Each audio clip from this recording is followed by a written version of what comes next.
When atheists and Christians come up with lists of questions that they don't think the other side can answer, those questions usually aren't genuine. I've never made a list like that, although I've responded to some. I expect you will have answers, and I want to hear what the most sincere among you have to say.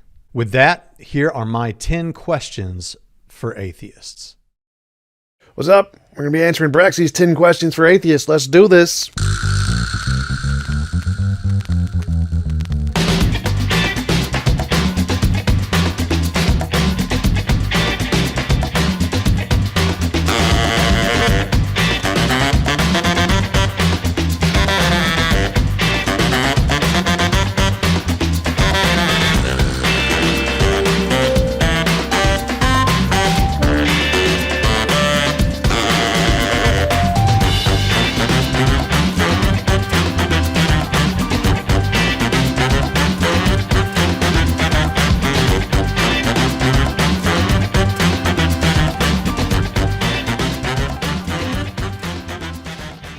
What facts about reality that you and I agree are real facts about the way the world is, does your worldview account for, but my Christianity doesn't account for? All of them. Every single one of them. The entire thing. Every random fact that has ever existed, ever, is all better explained by naturalism and atheism than by Christianity. Like, Christianity doesn't explain a damn thing. It just makes shit up. So to explain that in a little more detail, we have naturalistic explanations for things like, well, what caused the diversity of species? Science discovered its evolution. And then, well, what causes evolution? Science discovered its DNA. What caused DNA? Science discovered its RNA forming on clay. Like, science discovers these facts of what explains them. And then all Christianity does is it takes the entire set of all of those facts, puts a bubble around it and says, well, what explains all of those facts? Yeah, you haven't answered that yet, have you, science? Nah, I haven't answered that yet. Aha.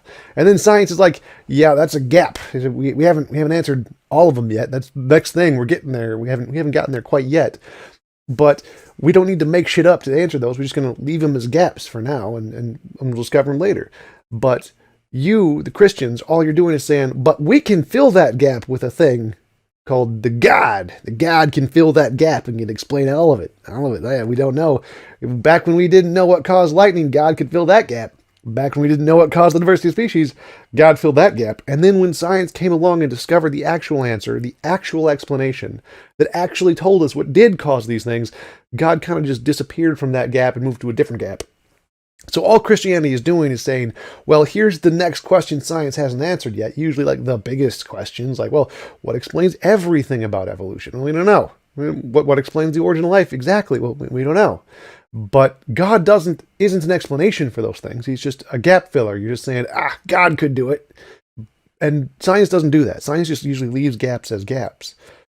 What Christians don't seem to understand is that we can make shit up too. We can fill those gaps with stuff. Like I can say it's naturalistic pantheism explains those things. Undiscovered laws of nature that determine those, to explain those things. Like, we can fill those gaps too. Science just doesn't do that. And the reason it doesn't do that is because of evidence. Like, we need this thing that can differentiate, is our explanation something real in the world, or is it just one of the infinitely many imaginary things we can make up in our head? We need that to actually be justified in our conclusion that what we're saying isn't just made up.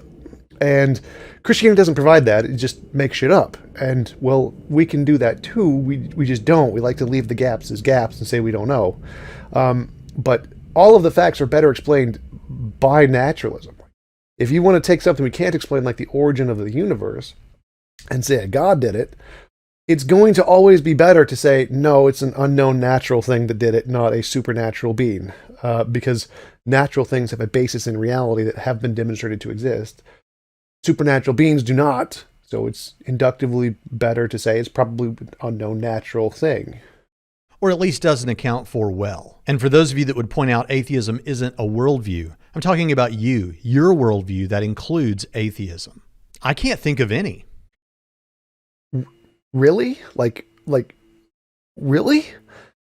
So an explanation isn't just making up a story that can account for the data. That's not what an explanation is. Like, for example, I can say, what caused that cup to fall over? Well, it was magical pixie leprechauns. Like, the fact that it's logically possible that if magic pixie leprechauns existed, they could knock the cup over, isn't an explanation of the cup falling over. What qualifies as an explanation is what actually caused the cup to fall over. We want to be able to differentiate the imaginary explanations, which are not explanations at all, with what actually caused the event to occur. It seems to me that what you're doing is you're taking the fact that you can come up with a hypothesis in your head like magic pixie leprechauns and they could explain the event, and you're counting that as an explanation. That's not what explanations are. In order for something to count as a valid explanation, you need to be able to differentiate, is it a real thing that exists independent of our imagination, or is it just one of the imaginary things? The fact that it just could logically possibly explain how the event happened doesn't make it a valid explanation. You need to be able to differentiate the imagination from reality. And Christianity can't do that. So it doesn't qualify as an explanation of anything any more than magical pixie leprechauns counts as an explanation, because all it's doing is making shit up. You've made up a hypothesis to say, well, if there's this super powerful being, he could have done X. But that's not an explanation. To be an explanation, you need evidence to show that that explanation corresponds to reality and isn't just imaginary. Christianity accounts for evil. How does it do that? What? Was it the thing where there was the magical rib woman who was tempted by the talking snake to eat from the magical tree? Is that how it does it? Or is it the Isaiah 45:7 in the KJV, which says, I form the light and create the darkness. I make peace and create evil. I, the Lord, do all things. Is that the one? Or is it the one where there's this God's nature and anything that deviates from this God's nature is by definition evil? Is it one of those three? Because none of those are explanations. Those are stories. You don't have an explanation, you have a story. In order for it to count as an explanation, you need some independent way to show that your story conforms to reality and isn't just imaginary, and you don't have that as far as I'm aware. So you don't have an explanation of evil in Christianity. What you have is a story. Stories aren't evidence. To be fair, evil, and more specifically objective morality, is an unsolved problem in the field of philosophy and ethics. No one has an explanation yet. It's unsolved. We all have stories. There's lots of different stories for what causes objective morality, but there isn't an explanation yet. And theism does not provide an explanation. It provides a story just like all the others, but one major difference is it's a really bad one. The consensus in philosophy is that morality is real. There is an objective morality, but they pretty much wholesale reject the Christian hypothesis of what causes it. It's not even a contender. It's a small minority, like 15% or less of people think that the Christian hypothesis of moral realism is true. So it's not one of the good stories of what can account for objective morality. And it definitely doesn't count as an explanation. We don't have a solution for objective morality yet. So all we have is stories, hypotheses of what could cause it. But none of them have differentiated their story from just being imaginary. And so we don't have an explanation of objective morality yet. We just have hypotheses and stories. And again, Christianity is not one of the good ones. Suffering. Suffering? Wait a minute. I know this one. This is the one with the rib woman who was tempted by the talking snake to eat from the magical tree and then was cast out of Eden, right? That's the Christian explanation of suffering, right? Right? That's not an explanation. That's a story. What is an explanation is evolution. Evolution explains suffering really, really well, actually. And there's thousands of academic papers with novel testable predictions which have been confirmed that demonstrate that this is not an imaginary hypothesis like the whole talking snake thing and the rib woman thing. This one's the real one. This is a real explanation. Play the clip. Yeah. How do you tell whether a shrimp is in pain? A snake? A snail? In vertebrates, including humans, pain can be split into two distinct processes.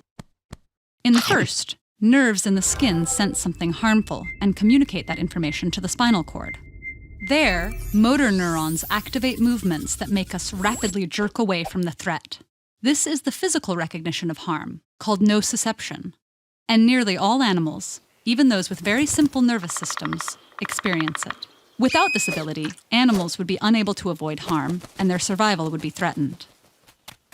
The second part is the conscious recognition of harm.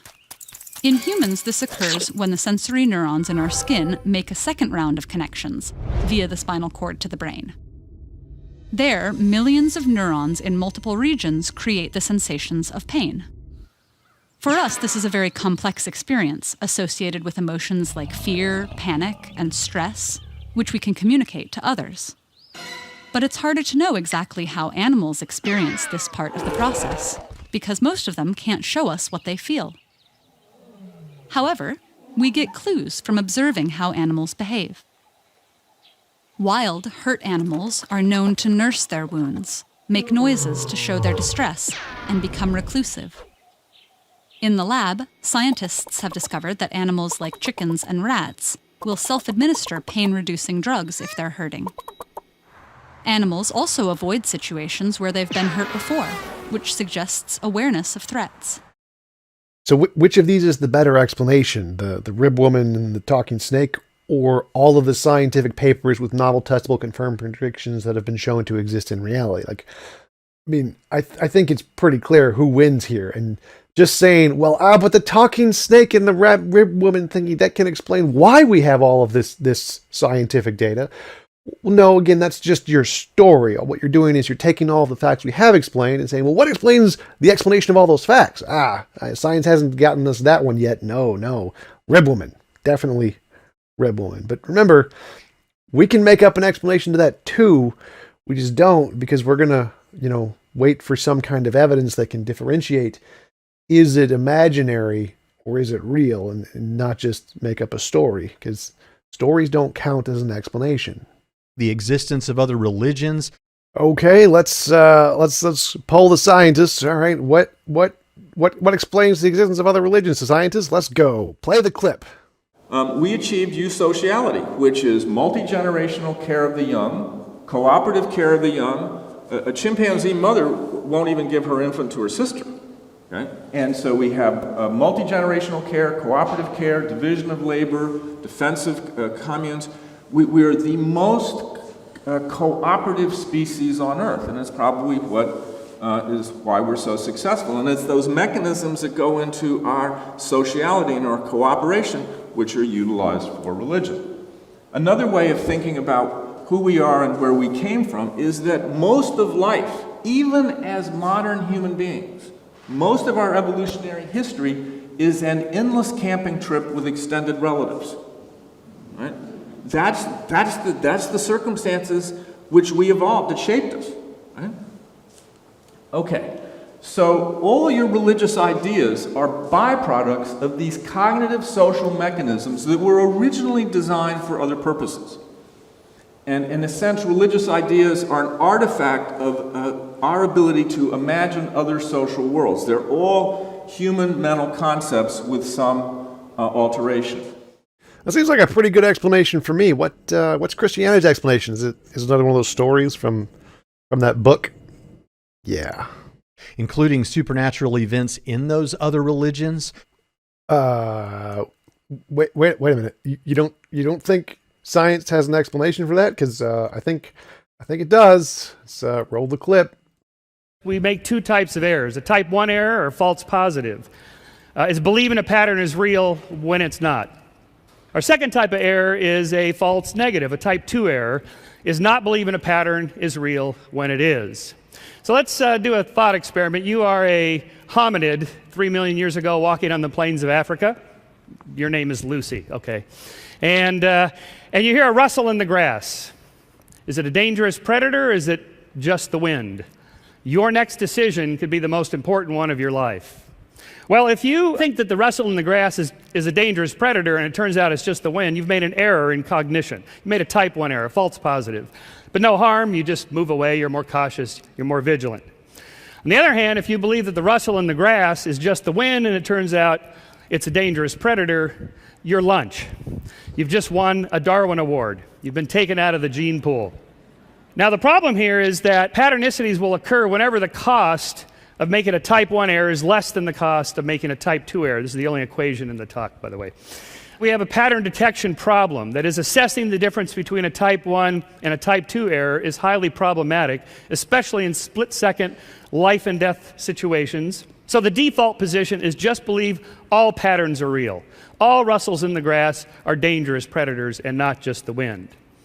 And so I think that we evolved. There was a natural selection for the propensity for our belief engines, our pattern-seeking brain processes to always find meaningful patterns and infuse them with these sort of predatory or intentional agencies. That was pretty good evidential-based explanation based on science, which makes testable predictions to show it's not imaginary. What's yours again? Is it something in the Bible about Tower of Babel or something? I don't know. Is there anything beyond just the story you got? You got any evidence? No? Oh. Science? Science.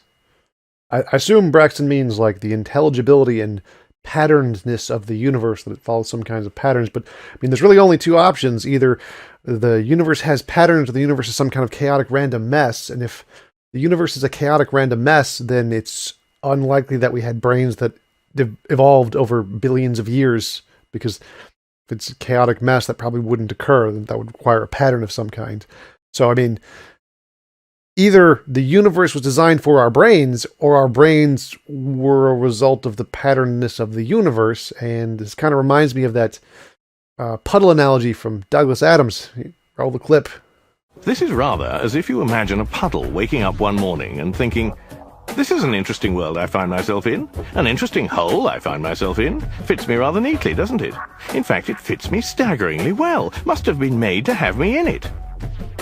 This is such a powerful idea that as the sun rises in the sky and the air heats up, and as gradually the puddle gets smaller and smaller, it's still frantically hanging on to the notion that everything's going to be all right because this world was meant to have him in it, was built to have him in it. So the moment he disappears, catches him rather by surprise. I think this may be something we need to be on the watch out for. The universe was not created orderly for our brains. Our brains were created by the orderliness of the universe. And differences among different denominations of Christianity. How is that better explained by there being an all-powerful being, rather than it just being a made-up story that's interpreted by a bunch of different individual people? Like, how could you possibly justify the claim that the all-powerful being is a better explanation there? That makes no sense. But I can think of many things that the most common worldviews that include atheism don't answer as well as I think Christianity does. Oh, this will be good. Like universal supernatural claims, universal religious experiences. I recall, I've got this vague memory of this explanation that was given. Michael, take it away. And so I think that we evolved. There was a natural selection for the propensity for our belief engines, our pattern-seeking brain processes to always find meaningful patterns and infuse them with these sort of predatory or intentional agencies. Free will. Free will? No, we haven't. We've never natural. There's no natural explanation there. No. Don't play the clip. Don't do it. If by free will you or anybody means the sort of traditional notion that sometimes that's called libertarian free will or contra-causal free will, what this means essentially is that we are uncaused causes, right? So if you ask someone who believes in contra-causal free will or libertarian free will, well, what causes your thoughts or actions? They will tell you, my will does. And then you say, what causes your will? And they would answer, nothing. It's uncaused. It's free. And that also goes along with a narrative that you hear in many religions of, well, God gave us free will. And so, well, that kind of free will is dead scientifically. Virtually nobody in the sciences believes in that because it's falsified by so many empirical lines of work. It's makes no sense theoretically. So in that sense, we don't have free will. Morality. What about genes that give rise to a discriminate altruist? A discriminate altruist is somebody who acts in a way to help others and takes a cost to help others, but is discriminating, helps some, but not everybody. Well, we actually know that discriminate altruists exist. We know animals are discriminate altruists. Take the simplest case of caring for your children. So animals, mammals, for instance, take care of their offspring. Sometimes female mammals will feed their offspring from their own bodies. Mammals will watch over them, will take care of them, will provide them with food once they're born, before they're born, and so on. And this is, they don't do this to everybody. They do this to their offspring. So, one example is, as everybody uses cute animals, but one example is vampire bats. So vampire bats, when a vampire bat will fly out of its cave, find a horse or something, bite the horse, get in a lot of blood, more blood than it itself needs, fly back to the cave, and then regurgitate this blood into the mouths of its baby vampire bats. And you could see this sort of altruism being beneficial. And it's a kindness, but it's not the sort of pure, indiscriminate kindness. One way to think about this, the term people use to describe the phenomena that I've been introducing, is kin selection. And the idea is this. You have a specific gene for something. What's going to make that gene a winner? What's going to make the gene that's going to spread through the population, and before you know it, everyone's going to have the gene? Well, one answer is it might increase the chance that the bearer of that gene will survive and reproduce. If there is a gene that makes me resistant to a disease like malaria, and my next door neighbor does not have that gene, I will do better. I will reproduce more, my neighbor will reproduce less, and over the fullness of time, everybody will have this gene because this gene just leads to an advantage. But a gene could also spread if it increases the chance that other individuals who possess that gene, genetic relatives, will survive and reproduce. So imagine gene A makes animals care for its siblings, and gene B makes animals care only for itself. Since if you care for your siblings, your gene A, your siblings also have some chance of having gene A in them. And so by act of sort of caring for your kin, genes get to replicate themselves. Near-death experiences. Near-death experience is caused by the fact that your brain, which was in a conscious state, suddenly stopped, just completely unexpectedly. If you think of it like a system of pipes, if you just shut down the water in the pipes, they're still, all the valves are still connected to the exact same places they were before the shutdown because it was unexpected. So all of the chemical reactions that are still occurring in your body are getting sent to the areas they were already being sent to when you were conscious. So like if you have a sound hit your eardrum still vibrates. It still creates electrical signals which are still sent to the brain, which are still saved as conscious experiences. And so the fact that people can have NDEs where their consciousness stops working, but they can still recall what people said in the room or numbers or other things isn't surprising at all, because the chemical interactions in the body are still occurring even though they're not conscious. It's not like everything in the body is consciousness. That's not the case. It doesn't work that way. So the fact that people can remember things when they're not conscious is perfectly understandable, because your body is more than just your consciousness. Your brain is more than just your consciousness, a lot more. And stuff is going on there even when you're not conscious. So NDEs are evidence of nothing and are perfectly well explained in neurology as chemical phenomenon that are occurring in the body even when consciousness isn't there. You don't need consciousness for those things. Beauty. I give you Professor Richard Prum. In my case, beauty is not merely attraction or something that's enchanting, but it is a co-evolved attraction in which desire and the objects of desire shape one another over evolutionary time. The rapid expansion of the early church. Yeah, because the rate at which people grow at an idea is clearly something that needs explanation from a supernatural being, right? Like, not like Falun Gong is the fastest growing religion that has ever existed. It's not like Christianity grew at about the same rate of Mormonism.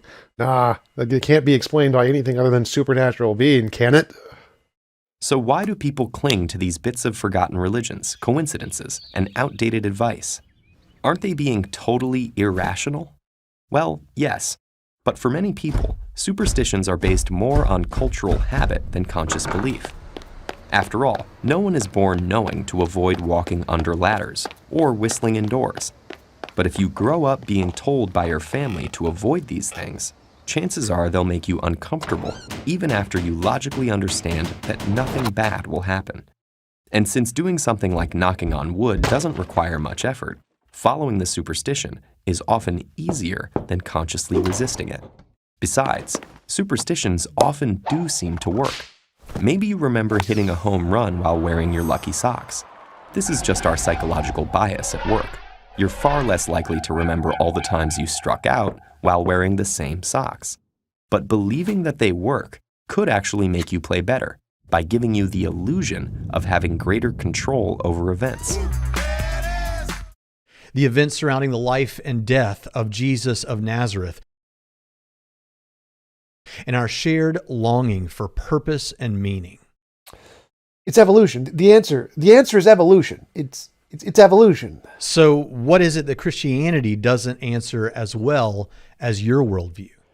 All of those things you just listed, those things, and everything else. If your definition of atheism is merely that it's a lack of belief in God and you're just waiting to be convinced, but then you speak of him as though he's in some way synonymous with Santa Claus, the Easter Bunny, or fairies, doesn't that at least send the message to your listeners that you actually believe that there is no God? After all, these are entities and beings that you likely believe do not exist. So what you're not understanding here is that lack atheism is an epistemic position, not an ontological position. It's not about whether or not God exists or the likelihood of whether or not God exists. The claim a lack atheist is making is that all of the evidence that theists have is garbage, like or equivalent to evidence that Santa Claus exists. So the evidence for a God existing is equivalent to the evidence of Santa Claus existing. That is the claim the lack atheists are making.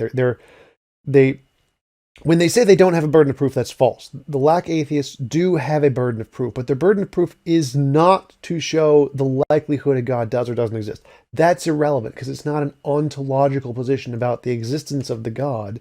It's an epistemic position about the quality of the evidence.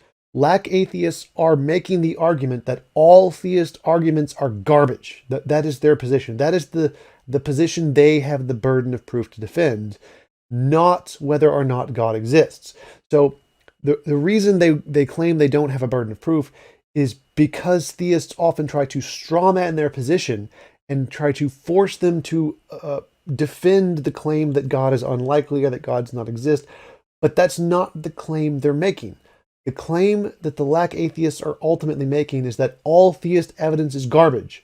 That's the position they're trying to defend, and that's the one they have the burden of proof to defend, not about the existence of a God. So I'm going to jump to Braxton's fourth question because it's essentially the same or relevant to the same lack of belief atheism. So I don't know why I put a third question in between there, but we're just going to jump to the fourth.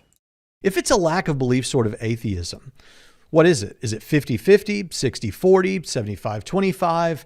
And at what point do you feel disingenuous saying that you merely lack a belief as opposed to leaning towards, I believe that God does not exist? Again, this isn't about the claim about whether or not God exists. Like, obviously, most people who are lack atheists also lean to the position God does not exist to some extent. Like, they're usually heavily, God probably does not exist. But the reason they're using the lack theist label is because the focus of their claim isn't about the existence of the God. It's not the ontological claim, it's the epistemic claim that the theistic arguments are garbage. That's the one they're trying to defend. And so asking them questions about the probability of a God is strawmanning their position, because their position is about the crappiness of the theistic evidence. That's the focus of their position. That's the focal point they are bringing forward. The burden they have to defend is how crappy the theistic evidence is. And so if you want to address a lack theist, you need to present what you think is good evidence for a God so that they can support their burden to show it's not, it's crappy evidence, because that's really the claim that they're making. The focus of a lack atheist is how crappy the theistic evidence is, not about the existence of God. So it's not trying to be disingenuous by not admitting they don't believe in a God. The goal of the lack atheist label is to focus the conversation on what they actually believe, their actual claim, which is how crappy the theistic evidence is, not about how much they don't believe a God exists. It's not about the existence of a God. And so it's strawmanning their position to focus on that topic rather than the one they're actually trying to defend, which is how garbage the theistic evidence is. When atheism becomes a part of someone's worldview, they typically change their positions on other issues like abortion, sexual morality, and a number of other things. I actually have several videos of well-known atheists saying that there's nothing wrong with prostitution. There's nothing wrong with prostitution. That they hope their children don't save themselves until marriage. I hope my children do not save themselves until marriage and have as much consensual sex as possible to enjoy life as much as possible. And that sex workers should be put up on a pedestal no different than the military. Sex work is an occupation and should be treated like any other occupation, just like the military. I didn't use those here because I didn't want to seem combative to individuals, specifically the individuals who made those statements. But even if you didn't become an atheist just so you could sin, and I believe you, do you at least understand why those moves could send that message to people who might say that to you? So the problem here is that the reason Christians think that leaving Christianity is you do it because you only want to sin is because they think they are the moral North Pole, that there's nothing more moral than the Christian God. And so because they don't have an independent standard of morality that they can measure their morality against, they don't have a way to realize that they could actually be wrong about morality and that there could actually be something more moral than them. And so if someone has the Christian ideology and then loses it and they realize, oh wait, Christianity was actually morally bankrupt and all these positions I was holding are actually just bigoted and judgmental and morally absurd, then they usually end up changing those positions and adopting the more moral position that they can now realize is there once they lose that dogmatic belief that they are the moral North Pole. So it's not... I definitely can understand why Christians think that you just want to sin, but the reality is the exact opposite. So it's not that Christians leave the faith because they want to endorse these things. It's the fact that they only don't endorse them because they are still adopting this Iron Age Christian morality that hasn't progressed morally like the rest of society. Now, I know we've all got our talking points, but I want you to struggle to be as sincere with yourself as you can right now. Doesn't it bother you a little bit that when we come to talk about the origins of the universe, and if there's a multiverse, the origin of that too? Doesn't it come to bother you a little bit when we talk about the origins of a God? No? Oh, you don't think God was created? What a coincidence. We don't think nature was created. So it bothers us just about as much as it bothers you. That the only real options you've got besides God is a past infinite universe, which is impossible, or the universe coming to exist uncaused out of nothing, or something far less clear than even those. Yeah, something far less clear, like a being who never existed, who exists nowhere, and who is made of nothing. Faceless, timeless, immaterial. Yeah. So, first, infinite regress isn't impossible. That's a theistic nonsense, bullcrap, made-up argument that no one in physics accepts. So infinite regresses are perfectly fine. There is no contradiction with them. They are the consensus in physics. And the theistic arguments against it are just arguments from incredulity. The theist can't understand what an infinite past would be like. Oh God, what will the universe ever do if you can't understand it? It's going to cry itself to sleep at night because, theists can't understand it. Oh no, what a terrible, terrible thing. Secondly, no one believes the universe came from nothing. That is not a thing. Lawrence Krauss's nothing is a quantum field of some kind. It's not an actual nothing. No one believes the universe actually came from nothing. And you totally left out the possibility there could just be a necessary being who is just nature, no consciousness, just a necessary, eternal, all-powerful thing that exists outside of space-time that created the universe. That's a possibility too, which you seem to not understand. Like anything the supernatural can explain, the unknown natural can explain. But don't take my word for it. Let's ask an actual cosmologist, Sean Carroll. Take it away. If you go to cosmology conferences, there's a lot of talk about the origin and nature of the universe. There is no talk about what role God might have played in bringing the universe about. It is not an idea that is taken seriously. So the question is, are there realistic models of eternal cosmologies? Well, I spent half an hour on the internet. I was able to come up with about 17 different plausible-looking models of eternal cosmologies. I do not claim that any of these is the right answer. We're nowhere near the right answer yet. But you can come up with objections to every one of these models. You cannot say that they are not eternal. There's a theorem, Borde-Guth-Vilenkin, that has assumptions. So if you violate those assumptions, you can violate the theorem. Meanwhile, theism, I would argue, is not a serious cosmological model. That's because cosmology is a mature subject. We care about more things than just creating the universe. We care about specific details. At the cosmology conferences, we're discussing these questions that you see before you. I'm not going to list all of them, but a real cosmological model wants to predict what is the amount of density perturbation in the universe and so forth. Theism does not even try to do this because ultimately theism is not well defined. And it comes down to a conflict between two major fundamental pictures of the world, what philosophers would call ontologies, naturalism and theism. Naturalism says that all that exists is one world, the natural world, obeying laws of nature which science can help us discover. Theism says that in addition to the natural world, there is something else, at the very least God, perhaps there are other things as well. I want to argue that naturalism is far and away the winner when it comes to cosmological explanations. I will poll my fellow cosmologists on whether God had anything to do with creating the universe, and I will win by a landslide. The teleological argument from fine-tuning, I'm very happy to admit right off the bat, this is the best argument that the theists have when it comes to cosmology. That's because it plays by the rules. You have phenomena, you have parameters of particle physics and cosmology, and then you have two different models, theism and naturalism, and you want to compare which model is the best fit for the data. I applaud that general approach. Given that, it is still a terrible argument. It seems that for any worldview that includes atheism, there's a massive blind spot when it comes to the origin of the universe. And all the attempts to try and circumvent that problem seem desperate and at least far less likely than theism. Are you sure about that? It is true. I attempted to give you an argument, not merely an opinion poll. If we're allowed to take opinion polls, I will poll my fellow cosmologists on whether God had anything to do with creating the universe, and I will win by a landslide.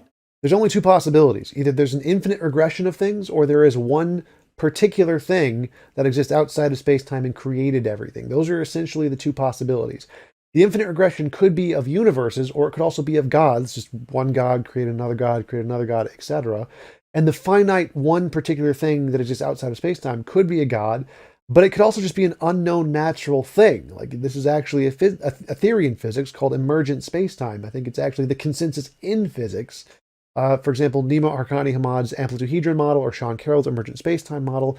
The difference between these two alternatives is that the physical explanations, the ones in physics, are only using principles, particles, and laws in physics that have already been verified to exist, as opposed to a god, which is using principles and particles of just made up that have no basis in reality, like all-knowing, all-powerful, all-good, supernatural, non-physical, whatever nonsense you want to add in there. None of those have a basis in reality, whereas every single part of the physics theories do have a basis in reality. For example, the multiverse hypothesis is a combination of vacuum states, which have been empirically verified in the Casimir effect, and early universe inflation, which has been empirically verified by Guth's model of early universe inflation, and observations in the cosmic microwave background.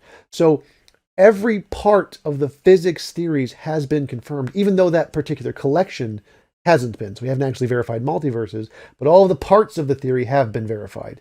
None of the parts of the God theory have been verified. They're all just made up and have no basis in reality.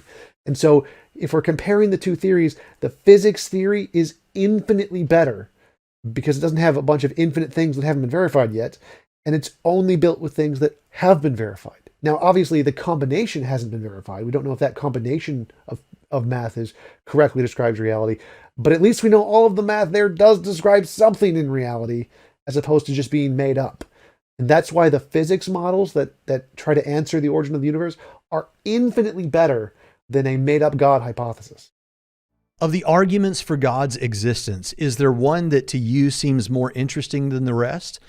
Is there one that for you actually does weigh in favor of theism? Which one?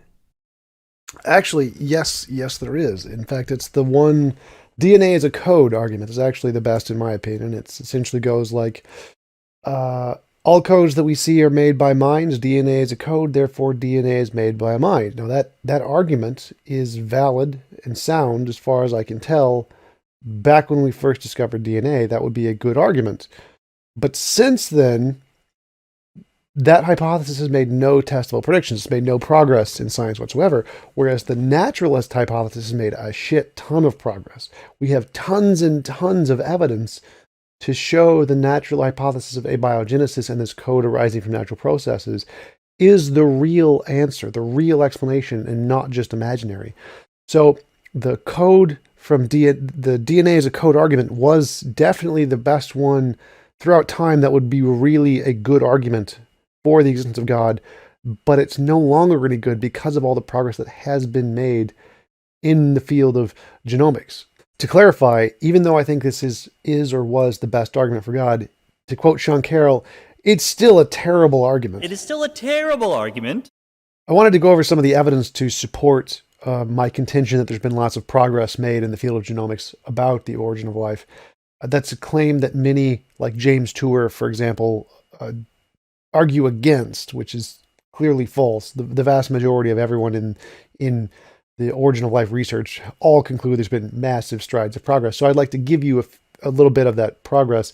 A great example comes from an article from New Scientist, The First Life, the search for the first replicator. And so I'm going to show you a bit of that article so that you can know a bit of the evidence behind why the naturalist hypothesis is just significantly better than the design hypothesis. Most atheists I've met humbly admit that they don't think they can have absolute certainty about much of anything. That's true. But what they want from the Christian is a demonstration that God exists, Evidence. or that Christianity is true. Well, when we offer the reasons to believe that we do have, those are typically deemed not good enough. Because they're garbage. So what sort of evidence, if any, would be enough to convince you? Novel testable predictions, like the same exact standard we hold to any claim to knowledge in the world. You need some way to differentiate imagination from reality. The way we do that is novel testable predictions. That's the way science works. You say, if my hypothesis is true, then I can predict something about reality that we don't know yet. And if we discover that to be correct, then that is good evidence that my hypothesis is true. If you don't have a way to differentiate imagination from reality, then there's no reason to believe your explanation isn't just imaginary and made up. And since it's often a conversation stopper, let's take experimental reproducibility off the table.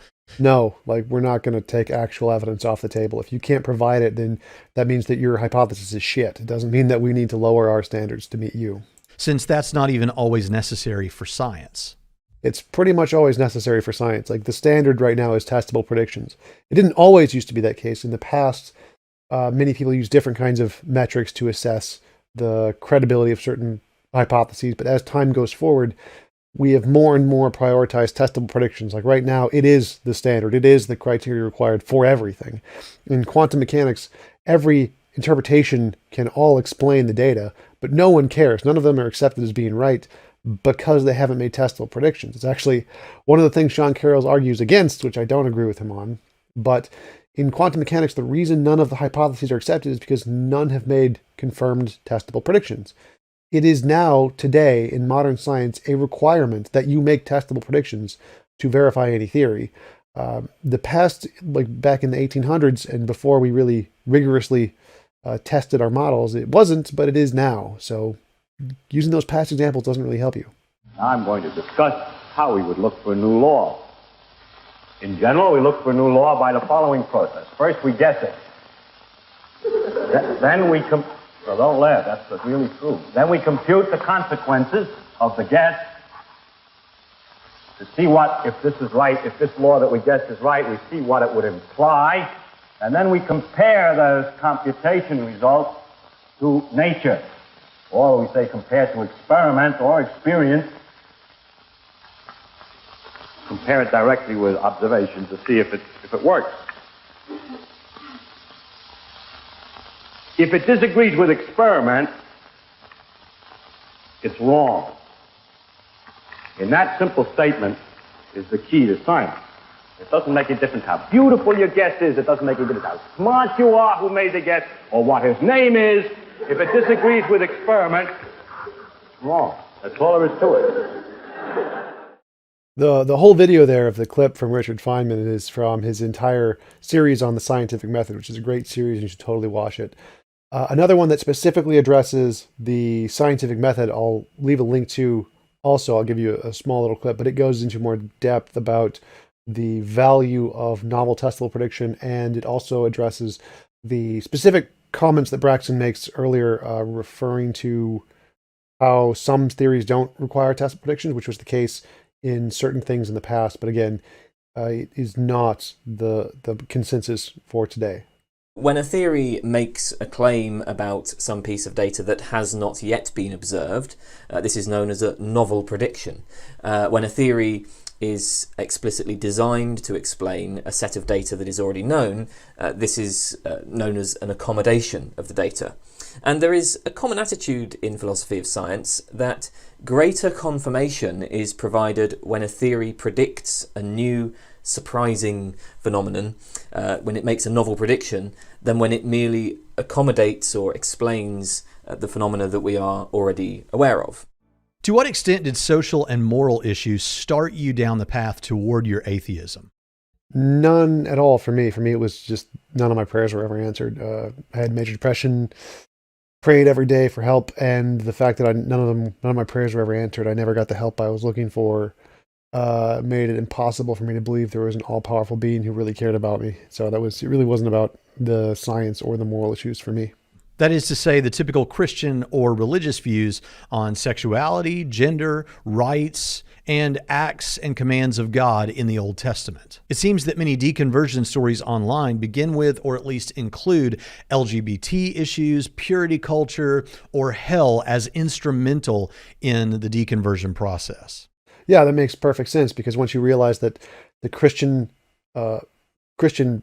doctrines are all immoral and they're morally inferior to the modern culture we have today, which has progressed morally since those Iron Age and Bronze Age systems, you start to realize that, oh, these are actually wrong, that they aren't the objective morality. And so even they claim to be this moral North Pole, like I mentioned earlier, and once you realize, oh, there's actually a more moral thing there that we didn't realize before, you start to realize that, oh, wait, it's not actually the moral North Pole, it's just a Bronze Age dogma. It strikes me that what should matter most is the truth and not what we might prefer that the truth were. Oh, I totally agree. The truth is exactly what matters. But moral claims are also truth claims. Like, it is true that Christianity is immoral. It is a morally bankrupt doctrine from a Bronze Age, Iron Age dogma that just does not correspond to reality. It is untrue. And so the truth of the moral claims that there are better moral systems is also a truth claim, which shows Christianity to be false. This is not a preference claim. This is a truth claim. I honestly wonder how much those issues and ones like them motivate the deconversion rather than all this talk about evidence. I think it's about 50-50. I think I've seen that on several polls that like 40-something% say the reason they've deconverted is for factual errors in the Bible, and 40-something% say it's for moral reasons of LGBTQ and other things that the Bible gets wrong. I think so. I don't remember exactly where those polls are. I'd have to find them, but I'm pretty sure it's about 50-50 for the most part. Can you name the last 3 academic books you read by theists on the subject? How long ago did you read them? Or is most of your understanding of apologetics and atheism from non-scholarly internet sources, pop-level books, and, let's face it, YouTube videos? And be honest with yourself about this. Anyone can Google up a list of books and paste them in the comments section.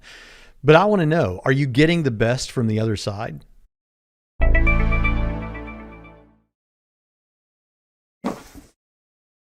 I'll just go with YouTube. I think YouTube's the best. YouTube. Let's finish with a pretty common one. If you found out today, to your satisfaction, that Christianity were true, would you accept God's authority, repent of your sins, and trust Jesus as your king? Nope. I mean, Braxton, if you found out today that Hitler was actually the God who created the universe, would you bow down to him and worship him as he is your creator? Like, I'm guessing no, for the exact same reason. He's a mass murdering psychopath, just like the God of the Bible. Mass murder, drowning babies, destroying cities, killing lots of people. I'll just put some clips here of the mass murder committed by this Old Testament God by his own words. Love that long-winded quote from Richard Dawkins. The God of the Old Testament is arguably the most unpleasant character in all fiction. Jealous and proud of it, a petty, unjust, unforgiving control freak, a vindictive, bloodthirsty ethnic cleanser, a misogynistic, homophobic, racist, infanticidal, genocidal, filicidal, pestilential, megalomaniacal, sadomasochistic, capriciously malevolent bully. The Christian God is an evil moral monster. Like, if I knew it was true, it would be our job to usurp that son of a bitch. He's not someone deserving of worship. He's deserving of being beheaded.